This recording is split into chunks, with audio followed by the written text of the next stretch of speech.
Hello అండి. ఈరోజు ఎలాంటి మైదా కానీ పంచదార కానీ వాడకుండా రాగి పిండితో ఎగ్లెస్ బ్రౌనీస్ ఎలా చేయాలో చూద్దామండి. టేస్ట్ అయితే చాలా బాగుంటాయి, పిల్లలు కూడా చాలా ఇష్టంగా తింటారు.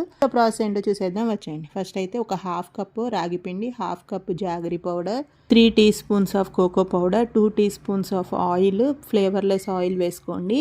అలాగే కొంచెం సాల్ట్, ఒక half teaspoon baking soda, 1 teaspoon baking powder, 1 teaspoon of vanilla essence వేసుకొని ఒకసారి అలా మిక్స్ చేసుకొని పక్కన పెట్టేసుకోండి. నెక్స్ట్ ఒక మిక్సీ జార్ తీసుకొని అందులో 1 కప్ పాలు, ఇక్కడ కాచి చల్లార్చిన పాలు తీసుకోండి. అలాగే ఒక బనానా వేసుకోవాలండి.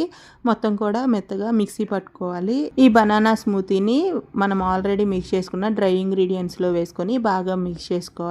బ్యాటర్ అంతా కూడా బాగా కలిసిన తర్వాత మనము ఎందులో అయితే కేక్ వేసుకోవాలనుకుంటున్నామో ఆ బౌల్స్ తీసుకొని ఇట్లా గీ అప్లై చేసుకోవాలండి.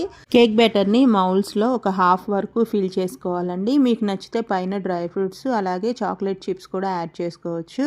నెక్స్ట్ ప్రీ హీట్ చేసుకున్న ప్యాన్ లో ఒక 40 to 50 మినిట్స్ అలా కుక్ చేసుకోవాలండి. మనం ఏదైనా నైఫ్ తో కానీ టూత్ పిక్ తో కానీ చెక్ చేసుకుంటే అది నీట్ గా వస్తే కుక్ అయిపోయినట్లే అండి. కొంచెం కూల్ అయిన తర్వాత సర్వ్ చేసుకోండి. టేస్ట్ అయితే చాలా బాగుంటాయి. ఒకసారి మీరు కూడా తప్పకుండా ట్రై చేయండి.